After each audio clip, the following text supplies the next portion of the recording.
Should I look at the camera or at you? Oh, okay. Sorry. At the camera. Okay. My name is Gloria, and I will be interviewing Ji-hoon. Ji-hoon, can you introduce yourself? Hi, my name's Ji-hoon Im, and I'm a staff member here at UC San Diego. I work in the University Development Department as a development assistant, so I assist some of our fundraising managers and work on donor relations for the university. Nice. Okay.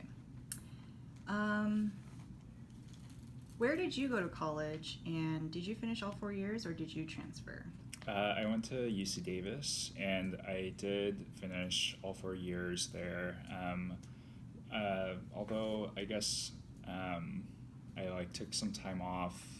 I took a quarter off after I studied abroad because I had a little bit of trouble kind of adjusting back into school.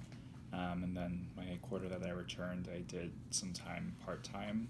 And then I also took 2 extra quarters afterwards as well, just to catch up and to take some remaining classes. I also got the chance to study in Washington, D.C. through the UC-DC program, so that took some additional time too.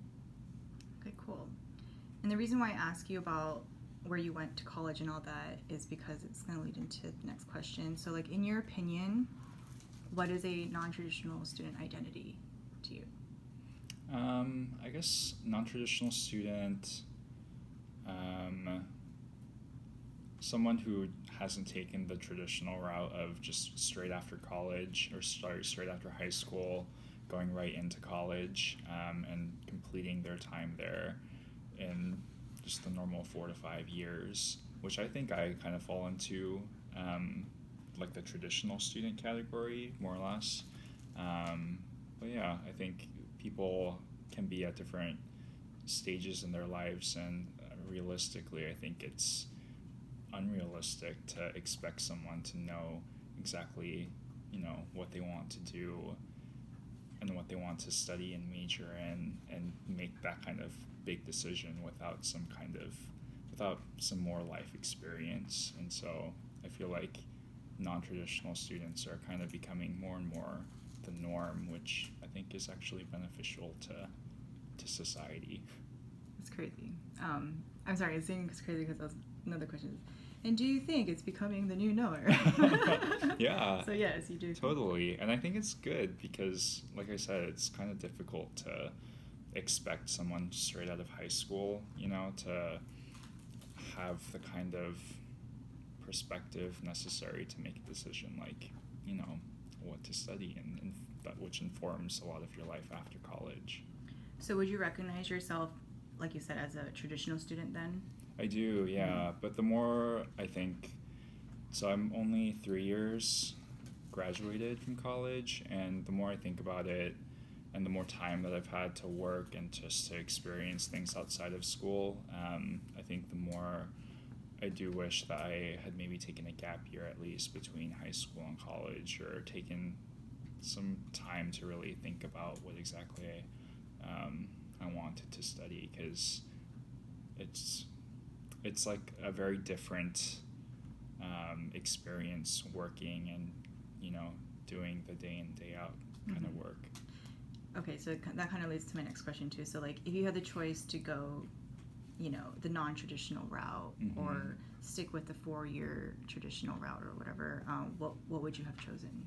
The non-traditional?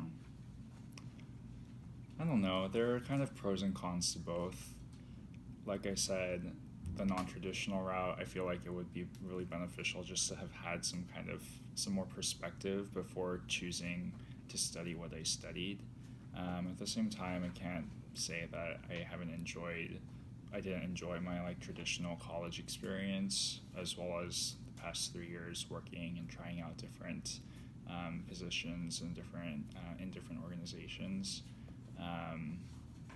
But I do think, knowing what I know now, maybe I would have chosen a non-traditional route, because I think that perspective that you gain from not just being so focused on school for the first 22 years of your life can be really beneficial. Okay. So you would choose the non-traditional route. Yeah. Okay. Next question. If you could go back in time, what would be one thing that you would change or do differently about your college experience?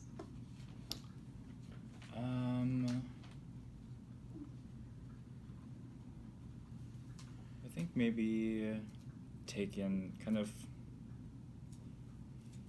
like understood more that college is a really awesome time to be able to take risks and try new things, and even if it was something that you were unsure would be like really beneficial to you, just tried it.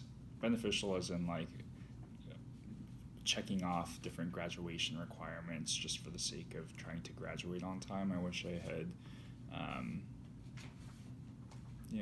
just try new things more, because Like take more risks. yeah, because those are opportunities that are really hard to come by once you start working and are out of college. Okay. Next question. What was like your biggest challenge as a college student? As a college student, I I entered UC Davis as an undecided, I think, humanities major, and it took me probably 3 years to really decide on a major. I must have changed what I thought I wanted to major in at least like 10 times before settling on one. And so I think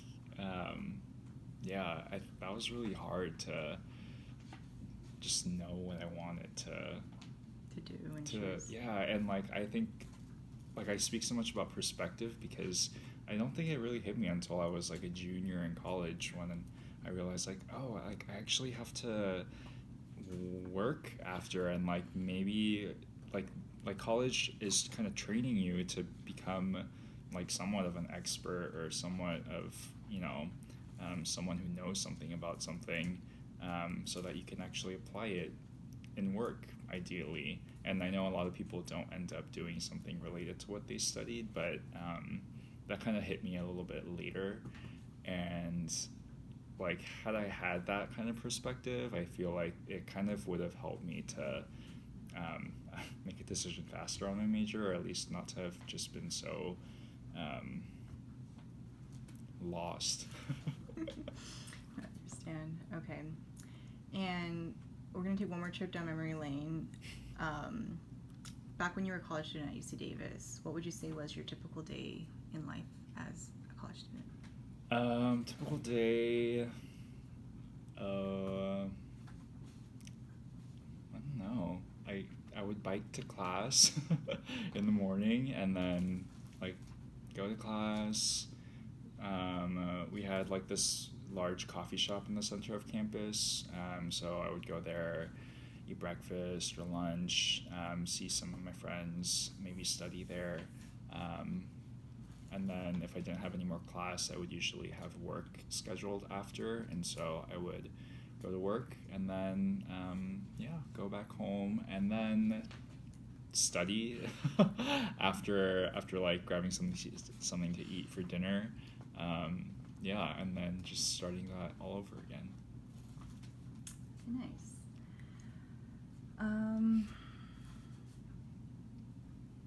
Would you say at UC Davis there was a lot of non-traditional students that, I mean, I know it's kind of hard to really recognize and pinpoint them, but like, would you say that there was a lot of non-traditional students there, or?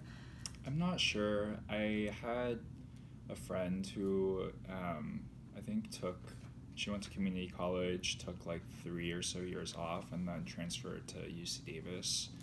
And she said that, I remember really clearly her saying that, wow, like everyone is really young. So I took that as kind of like, I guess, not many non-traditional students. That said, I did know like a handful. But overall, I think it was mostly traditional students. Okay. Leading on to the next one, so like you said that you did know some non-traditional students. So from those non-traditional students that you do you know like how they ended up today, or like how it impacted where they are now? So, like the majority of the non-traditional students I knew were um, guys from Korea who had to leave during their coursework to go to the Korean military for their like 2 years of conscripted service. Um, and I mean, I kind of lost touch with most of them. The one person that I do still keep in touch with, he was like planning, he was studying to be a lawyer, he was taking his LSATs, but then recently decided to go into graphic design. Um, yeah, and even during college, I think, just wasn't like totally sure on like his career path, and so I think, The reason I asked that question is because versus like a traditional student who, graduates on time and whatnot, like sometimes, they get a good job outside after they graduate, and sometimes they don't, but like for a non-traditional student, I wonder if like they have more drive or more like, that goal to like get something out of it because they are a non-traditional student, like, or did they just end up becoming like a housewife after they finished, like, you know what I mean? I just wanted to know if there was like a difference. I don't know. It's hard to say. Yeah, it's hard to say. What challenges do you see for non-traditional students today?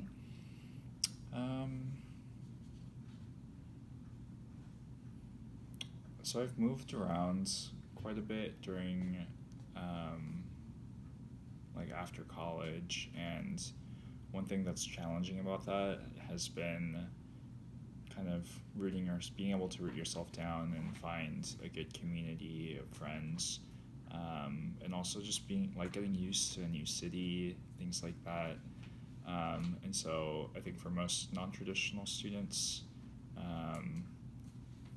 it's kind of, if you have a shorter amount of time that you're spending at school or just, in whatever place that you've moved to, I think it can be a bit more difficult to kind of be able to root yourself down and feel connected to the campus, and to, essentially it's just less time you have to build relationships with your professors, with the students there, with just the place itself. And so I think that can be a challenge, and it's kind of valuable time lost, in my opinion. Okay.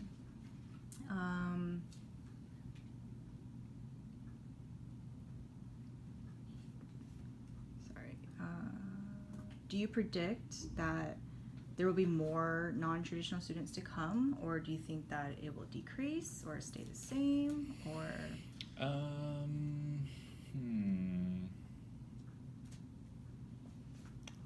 don't know. I hear more people in the news like taking a gap year or things like that. I don't know. Yeah, like didn't President Obama's daughter take a gap year or something before going to Harvard? Harvard. Yeah. Yeah, I'm not really sure. Do you think that, like, because, there's been non-traditional students in the past, especially with the military, do you think that the amount of non-traditional students, like, there's always been, like, a group of the non-traditional students, like, that's been around?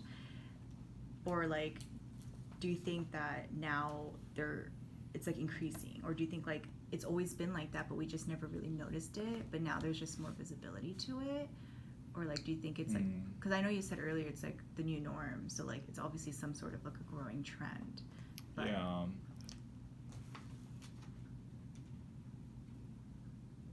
I think, I don't know, it's hard to say, just, like, with statistics, it's, like, are there just more students in general because of our population growth, and that in turn leads to more non-traditional students? I mean, I think like the population of non-traditional students has always been there, and I mean maybe it's growing, I don't really know.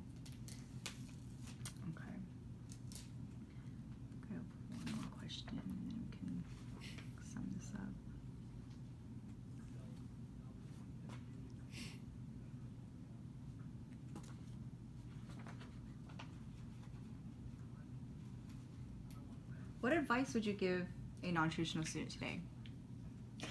Did I already ask that? No. No. Okay. Sorry. I